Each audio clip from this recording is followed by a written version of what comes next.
Hi, friends. We're live.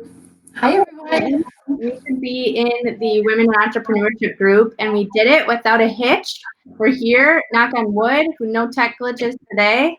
So welcome to day 3 of the virtual summit, Keeping Your Cool During a Pandemic. We're so glad you're here and watching. Give us a thumbs up or a like or comment in the chat that you're here and watching. We'd love to see you. I'm here with Lori Serratto. That's how you say your last name, right? Serratto? Serratto. Serratto. Okay. You know what? I'm going to get that now. So, morning, Jess. Jess is on watching. Hi, Jess. I'm so excited for this conversation. And actually, I think we had originally planned for Jess to come on with you. And Jess is like, I don't have kids. Like, maybe you should be leading this conversation. And I'm like, oh, that's brilliant. I should be talking to Lori all about this because my kids are at home. And I think a lot of people in our group are probably going through the same thing where, okay, now school is shut down. I don't normally work from home. Or maybe I do, and I don't normally have kids at home. But now I have to do both. Some people in this group already probably work from home with their kids at home. I know a lot of entrepreneurs in this group have stay-at-home kids and they do homeschooling and stuff like that, which you do, that, right? Yeah. So I've been training for this moment for a long time now. Yes, exactly. That's amazing. Yeah. So anyway, I'm so excited to hear from Lori. I'm just going to tell you a little bit about her first, and then we'll dive in.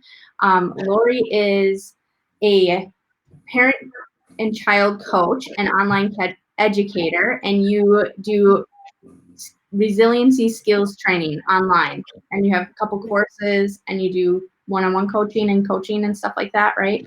Absolutely. Yeah. Can you just explain what resiliency skills training is, so that for people like me, before I knew you, I'm like, what is that?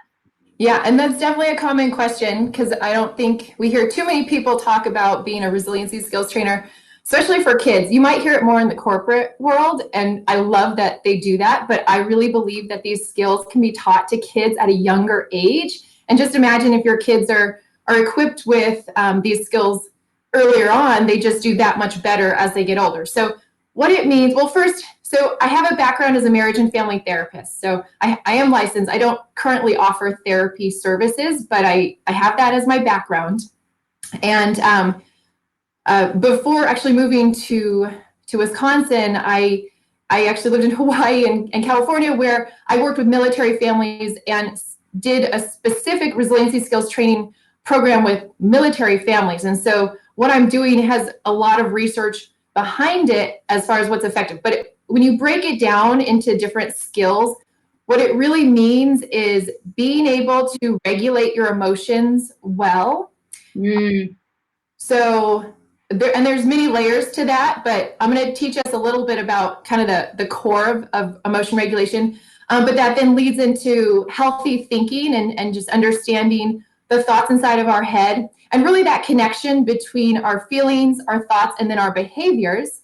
And as a family, because as a family therapist, I think about the whole family system. So it's the relationship between people, how we're communicating between people. So building up communication skills so that you can express yourself appropriately. And when you think about kids, they're learning, they're trying to express themselves, and they're learning how to do that. And sometimes that's what misbehavior looks like, is them just trying to tell you, I'm struggling right now and I need help. So anyway, so when you teach them these skills of how to do all those things and how it all comes together and how your family unit can support each other, you're just stronger, and you can face challenges and you can overcome those challenges together. And then in addition, I also talk a lot about values, because I think making character-based decisions is something you want to teach your kids and instill in your kids, so that when they're teenagers and facing peer pressure and all that stuff, they have this guide inside of them to make those decisions. And then another really, really important aspect of resilience is having a strong support network. So that looks to everyone here on this call or this video chat, that you clearly value having a support network, and that's huge. I think the act of being resilient is that willingness to reach out and ask for help and accept help. So, ooh, that's amazing. That's juicy. So we're gonna dive into that conversation. I'm so excited. Lori has like an 8-step system on it. Would you call it a system? An 8-step. well, 5 steps, but I have 8 tips for today. Okay, 8 tips today, 5-step system. So we're so excited. This is gonna be so good. So let's start out with this first. If you're watching, drop in the chat where you're sitting in your house. We hope you're quarantining, or maybe you're at the nest. The nest is still open, but we're only allowing 10 people in at a time, and everybody has to be 6 feet apart. There's lots of cleaning stuff there. So drop in the chat where you're sitting in your house, how this is going for you, and if you have kids at home. So we'd love to know also how many kids you have at home, what are their ages. I have 2 kids at home. Luckily, I've got somebody upstairs helping me out. So I've got a 2-year-old, 2.5-year-old, and a 1-year-old. How about you, Lori? You've got 3 girls, right? Yes, I have 3 girls. So I have a 3-year-old, a 5-year-old, and a 7-year-old. And I'm so thankful I have grandma watching them right now, so I don't have to hear noises, screaming, whatever in the background. Nice. Somebody said I'm at our in our basement on the couch. Somebody's at their home office. I can't see. They're saying like Facebook user. I don't know who they. I'm sorry, guys. I don't know who this is. Two kids at home, 14 and 16-year-old. Baby gates aren't enough. This is funny. Jess is in her office. Great. Anybody else have kiddos? Awesome. Well, 12-year-old is a trio of 4-year-olds. Oh, that must be Jenna Reimer. we only know that one person. I only know one person that has a trio of 4-year-olds. That's funny.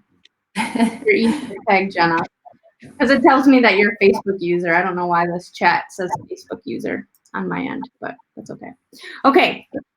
So let's dive in, Lori. Why don't you start with your tips, and I'll just ask questions as I see fit, and we can keep it conversational. You can ask me how I'm handling things. It was a show last week. I'll just say that my husband and I were tag teaming, and we're like, you're on deck, I'm on first, you're up. So Absolutely, and we can start with that. I mean, let's just acknowledge that this is going to be harder than usual. It's a change. So anytime there's a change, that increases our stress.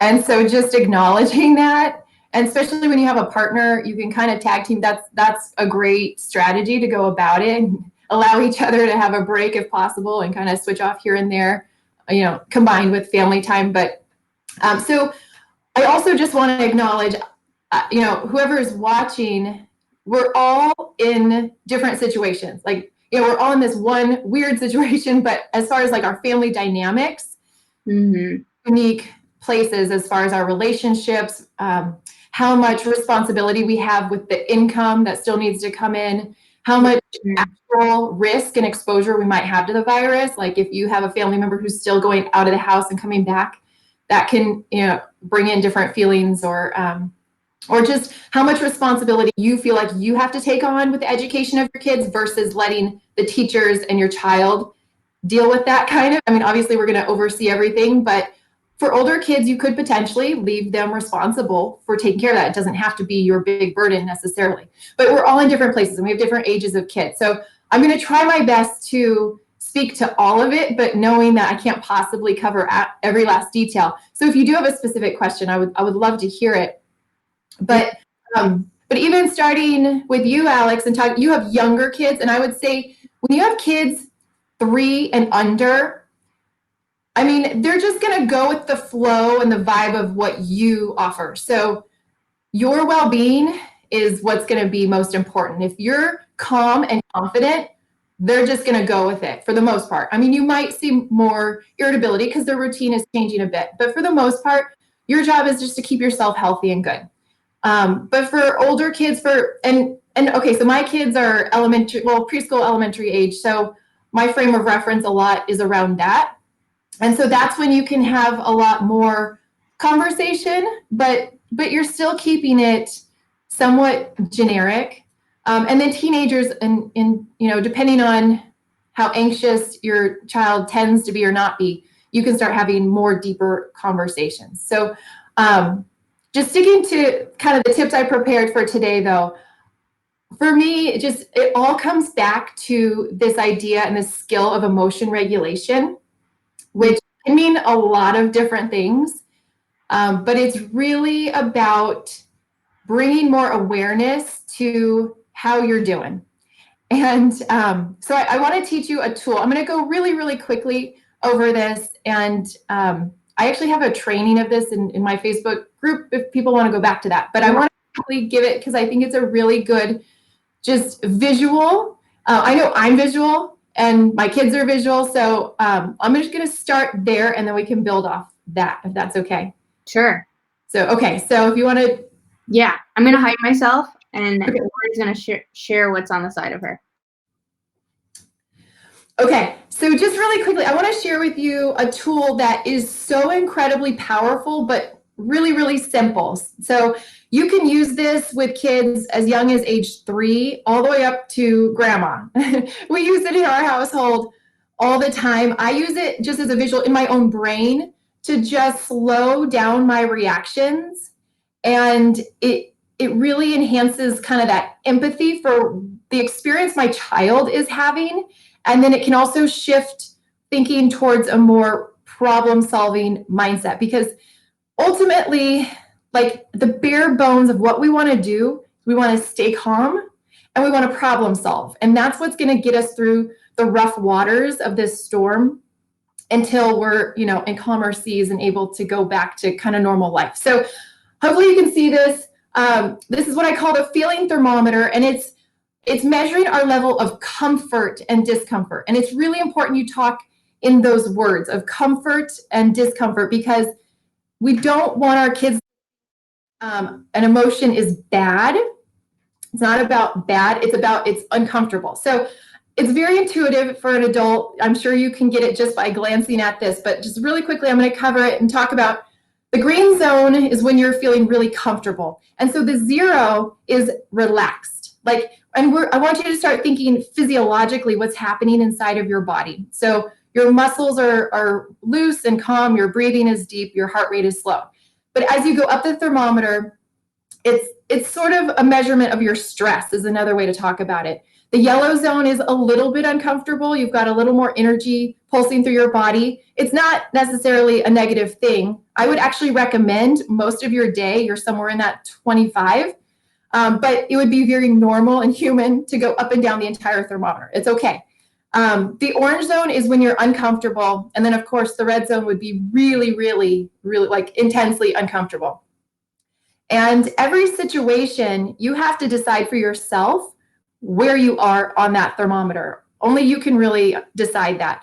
And some people tolerate emotions differently than others. So a situation that might make one person really scared, like red zone scared, might make another person just orange or even yellow. It might be more of a nervous than a scared. So when I talk about this with kids, it's giving them a language. It's helping them name their emotions, which that's, a core skill of emotional intelligence, right? Is you want to help your kids be able to just simply name emotions. And you can just Google, feeling faces, or, this is kind of embarrassing, but I even made my own faces of myself just to because I do this experiment where I ask kids, okay, on the count of 3, make your most angry face possible. And then they get all mad. And then I ask them, so what changed? And the reason I'm doing that is I want them to experience and notice physically what changes in your body, because what's happening as they go up the thermometer, it's not just their emotions change, it's also physically their muscles get tense, and for adults too, this is not just kids. Your face can get hot, your heart starts beating really fast, your breathing, and just the chemistry in your body and your brain totally changes. So the really important point I like kids and adults to know is that when you're in the red, like at the top, it's it's not your fault. It's just physiology that you're not accessing the part of your brain that's responsible for logic and reasoning and problem solving. So if we want to do a good job getting through these challenging moments with our kids, we can't try and make that happen when we're in that red zone. Even orange is going to be challenging. What has to happen is you have to find a way to get lower, yellow, green. You don't have to be in the green necessarily, but you have to be lower on the thermometer if you want to make your best decisions. So Alex, you can come back if you want, but this visual I think is helpful to keep in mind, to always reference back to. Like me as an adult, I reference back to this for myself all the time. And then to put myself in my kid's shoes and think, well, where's my kid right now on the thermometer? Is it really fair for me to be yelling and like expecting them to clean 10 things when they're really freaking out right now, you know? Yeah. So I was looking at, that's such a great visual. How do you determine for your kids, like where they are on the thermometer, whether they're even orange versus yellow, like besides, if they can't even tell us where they're at, how do you navigate that? That's a really good question. And so that's why introducing the thermometer to them early on, and it's an ongoing conversation for them to learn it and just build their own awareness. Love about the thermometer is kids don't actually have to have the language of emotions to use it. And so, I mean, my daughter, when she was 2, would point to where she was on the thermometer. And sometimes wrong, like they might get it wrong, and you might have to coach them and be like, you know, it looks like because you're throwing that book that you're in the red. Or there might be times when she's like really calm, but telling me she's in the red. I'm like, it doesn't actually look like you're in the red. Could you be in the yellow right now? I correct them a little bit, or just ask them more questions about how are you feeling in your body? What clues are your body giving you? But I think learning it, give it some time and just keep it as a sort of a check-in. It doesn't have to be like a sit-down lecture for an hour. But I know with my kids, I do a quick check-in, like, hey, where are you on the thermometer right now? And and they say it, and then if there's nothing to talk about, we move on. But if they express something that maybe we need to explore, then you can go with it. That's awesome. I love that.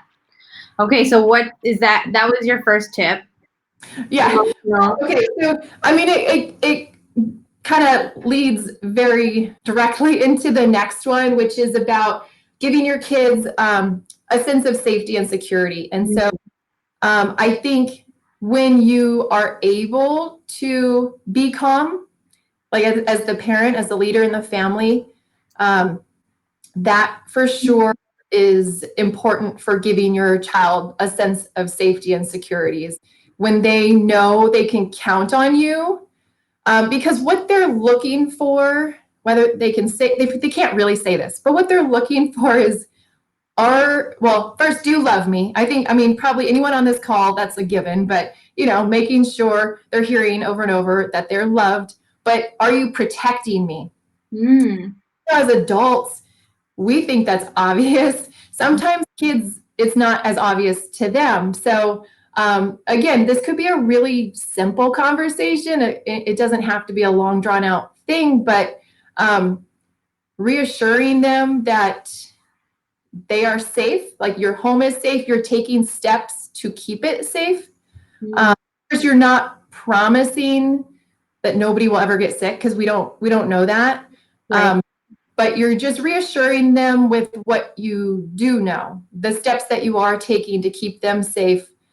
And that also kind of moves directly into the third tip of communication, and really being aware of your communication with your kids, which also, and when you're communicating, that's when I really want you to think back to the feeling thermometer, because I mean, I know there's a lot of great tips out there in the world online right now about how to talk to your kids about the virus. So I don't necessarily want to go down that path unless somebody has a specific question there. But whatever the conversation is, asking a lot more questions instead of just giving your first answer is going to be really, really helpful.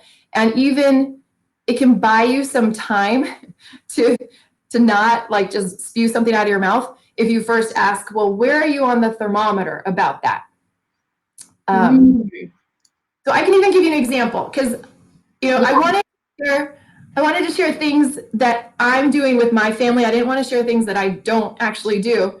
And so this morning I was talking to my girls about just a check-in, like, how are you doing? What, if there's something that you're worried about, or, with all these changes, is there anything that's worrying you?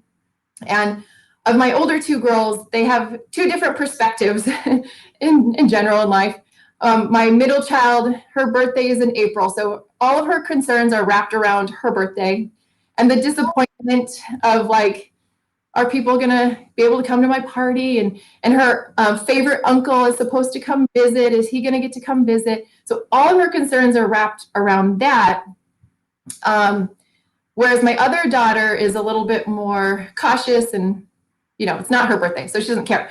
Her concern was, which I didn't even think of this, is, okay, so if Uncle Matt does come to visit, is he going to bring the germs here? Ooh, was her concern. And I'm like, wow, like, that's good.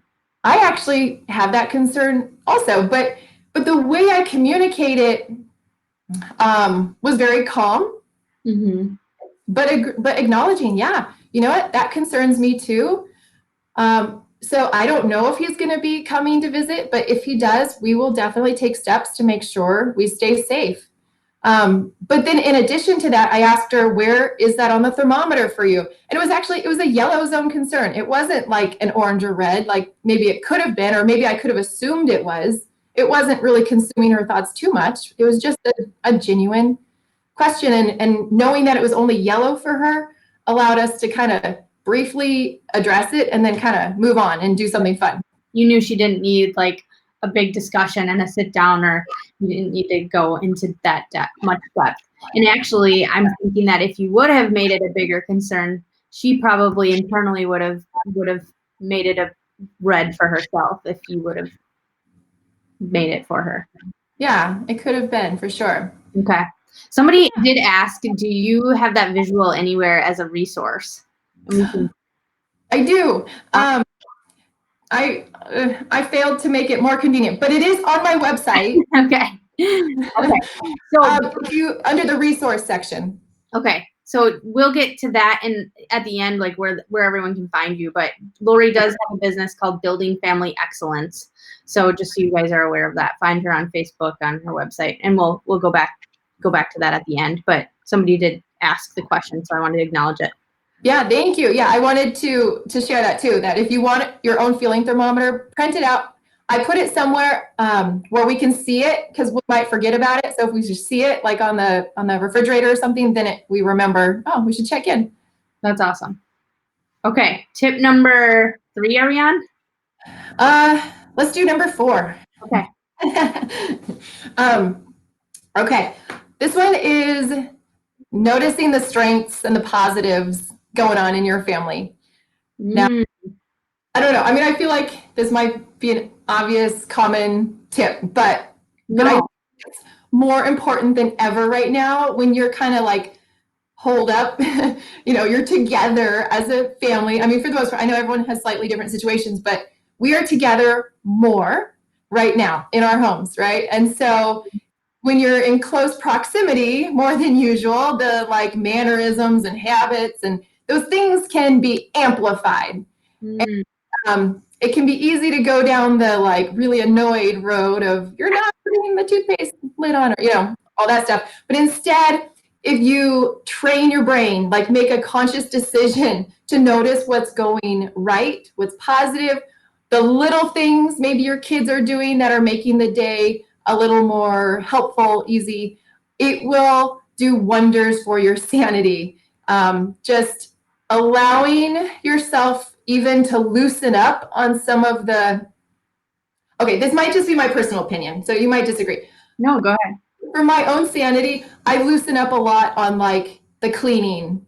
I mean, we're going to be sanitary, but like putting toys away right away. Like I let that go in these times and just focus on the helpful things that are actually being done, because it just keeps you in the green zone, to be honest. It's a Right. green zone strategy. And Right. yeah. Well, for me, it's like being okay with just letting my kid watch TV for a couple hours, right? Mhm. No shame. I mean, I do carry guilt around that. Like, oh my God, I'm such a horrible mom. They're just watching TV all day. But that will keep us all in the green zone if I'm able to just like let it go, right? Is that what you're trying to do? Yeah. So that's a really good point too, because I think we all struggle. Most of us maybe struggle with that. And I for sure utilize TV and movies. I try and strategize around that. So, thinking about working from home, that I try my best to plan ahead. Like, when do I need the most concentrated, uninterrupted time? And I try and save the TV and movies for that time, because for my kids, they just kind of zone in to the TV. Mm. I mean, we all, this goes also back to your own personal values and what you want for your kids. I definitely use TV and movies to help me out. But I also try and contain it to the moments when I need to work. So it's not just all day long. So, Right. Yeah. Yeah. We got some other people that's like, yep, that's me. I need to keep sane, right? So that's a great idea, is to like plan ahead. Okay, when are you going to be on calls that you need them occupied? And then in the off times, get creative, but just keep calm. And I love that tip. yeah. And, Yeah. as you were talking about like thinking about the good things that are going on, I think that I think that it's in our world as entrepreneurs. I know that one thing that I try and really strive to do is practicing gratitude. And that's just the same thing, except for now it's like shifting our perspective of like practicing gratitude in this pandemic and like with our kids at home. Like, what are we grateful for with our kids at home, and how is this gonna make us better in the world, right? Right. And you can make that a family activity. Mm. So that's something we've been doing as well. Is I don't remember every day. I'm not perfect, but I try starting to say, hey, what's something you're grateful for today? And just it teaches them that habit That's and amazing. starts us off on a more optimistic mood for the day. And if I'm totally honest, my kids are loving being home. Like, I mean, I'm sure there's a wide range of reactions, but so far they're totally into it. So it's not necessarily a struggle. My Yeah. struggle going back to school. But I don't want to dismiss. I know there are a lot of challenges even still, especially when your kids have to get schoolwork done. I know that brings up some other stuff, but I just thought I'd put it out there, because I mostly just hear about the struggle and the challenge of your kids being home, but it might actually be a joyful time. Yeah, totally. Okay. Tip number 5. Okay, this one I feel passionate about. I want to see your kids problem solve. So, a Mm. problem is a huge skill related to resilience. We want our kids to solve their own problems in time. Of course, when they're younger, they need a lot of help in that area. But as they get older, they are very capable of coming up with ideas and trying them out, and a little trial and error, some mistakes to learn from. It's okay. So where I'm using this a lot is boredom. If my kids are bored, I do not try and solve that problem for them. And I think for my sanity, it's great. And for their ability to practice, it's great. So if my kid comes to me and says they're bored, I'm like, that's awesome. Now you have a chance to practice the skill of figuring it out. Like, I know you can do it. And then I kind of walk away. Or whatever seems like a natural thing for you to say. Of course, okay, my kids are a little bit older. I know for you, Alex, that might not work perfectly, because like, what's your 1-year-old going to do? But they probably can't say they're bored anyways. But Right. You can't. No. so you don't have that. But there are actual steps to problem solving if you want to get technical to teach this skill. And actually, I I think this, the tip I had coming next is for adults to problem solve. So this can be applied in a lot of different ways. But if you want to get technical with it, the way I was taught to problem solve, it's called problem solve in a SNAP. So the acronym SNAP. So first, getting clear and stating what the actual problem is. Sometimes our mind is like all over the place. And if you need to get clear first on what's the actual problem, Mm-hmm. and name your goal. So N is name your goal. What was S again? State the problem. State the problem. Okay. And then name your goal. And name your goal. And then A stands for all possible solutions. So if you're doing this with your kids, get really silly. Much better. So let's see. Let's say the problem is my little sister is annoying me. I mean, you can come up with, obviously you want to come up with some realistic, helpful solutions, but you also want to throw in some like, let's give her up for adoption, or, just get really silly. And it's going to make your kid more engaged with coming up with ideas. Obviously, don't let your child choose that as the one to do, because the last step for P is pick one. So from your whole list, pick just one and try it out. And you can even frame it as you're a scientist now. See what happens. It might work. It might not work. That's okay. And again, that all plays into building resilience. And obviously, I'm talking about problems, though, that are pretty contained and don't danger, Right. Right. If they're like on the edge of, I don't know, like on the edge of the stairs and they're about to fall down the stairs, you probably don't want to do this exercise at that point. You probably just want to get them off the stairs. There's a time and a place to just pick them up and move their body. Oh gosh, I'm just like thinking about my 1-year-old in that case. Let's get out the snap principle, and oh my gosh. Right. Yeah, I'm all for empathy and listening, but you're not going to do that if your child's in danger. You're just going to take action. So I know we're all very aware of that. Love it. But kind of moving over to adults using problem solving, I think given, the situation of working from home, having your kids around, I think the area that we could really pay attention to problem solving would be like considering the space inside of your home, as far as, is it set up to meet your needs to work, and is it set up to meet your kids' needs, whether that means like a quiet space for getting schoolwork done, or if that's not the thing, maybe a safe play area or an engaging play area that will keep them busy. And you might have to move some furniture around for this. If this is not your norm, if all of a sudden everyone's at home and it's not typically like that, you might need to be willing to shuffle things around a little bit. I know for me, I've got kind of like 2 offices. Yeah. Who've been known to carry my laptop into the playroom and sit at the little kid table and, do that if that helps my 3-year-old play independently without feeling scared. And same for my kids, we have a couple different play areas. So if they get bored in one spot, they might go try the next spot. So yeah, just problem solving around that in your house it might be just really, really worth the time to do that. So you can have the space, like mental space and physical space, to get your work done. Yeah, that's really great. I have my office, which I'm in right now. And then last week I was sitting up at my kitchen table in the living room. Dining room, living room is all one.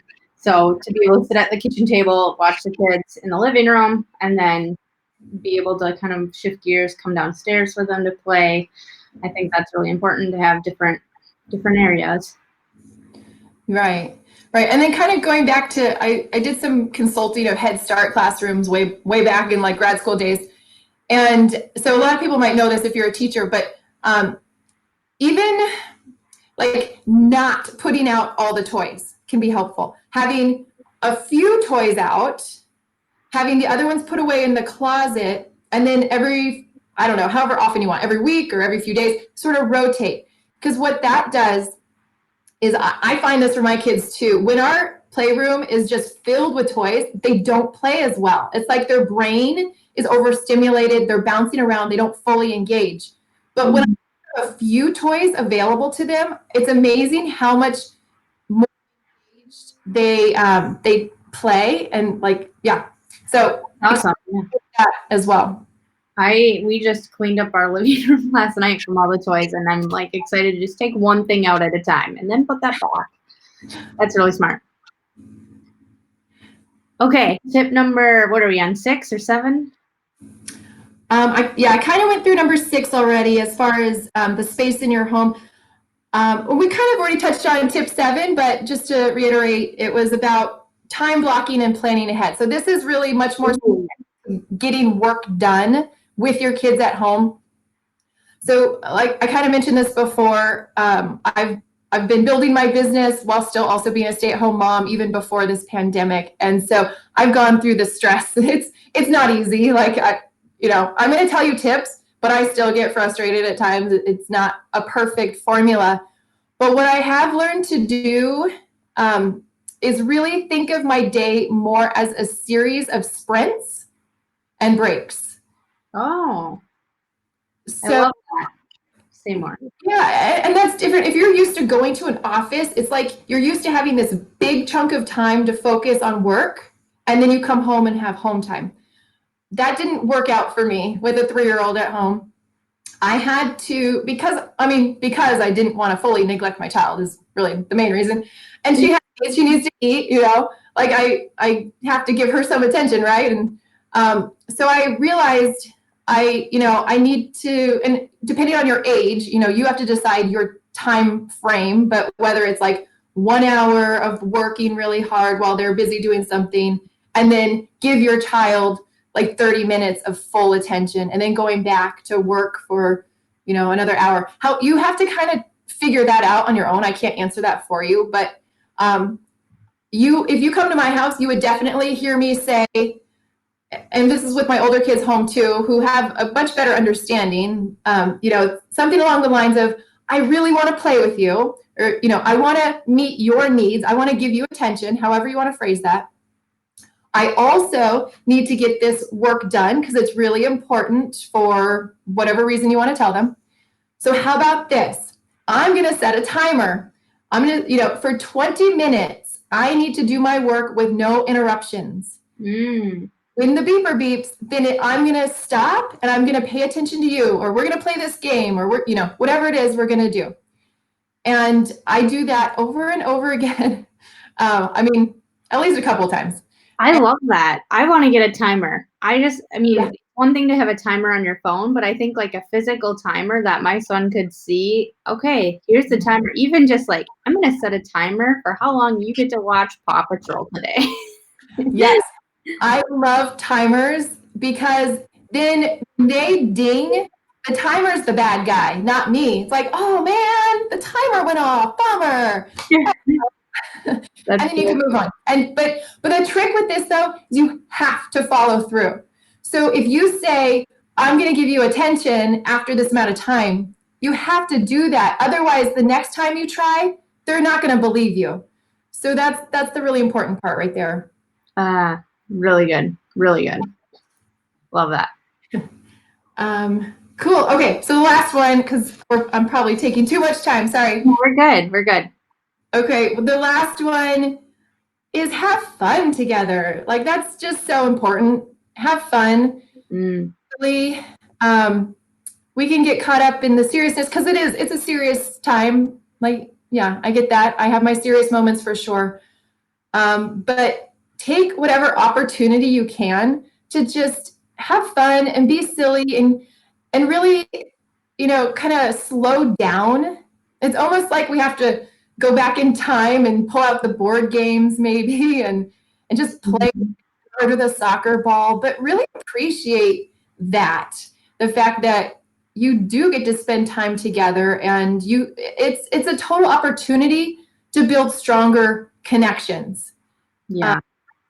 It might reveal some weak areas in relationships, and that's just kind of a reality, but we now have this opportunity to see it and do something about it and build that connection.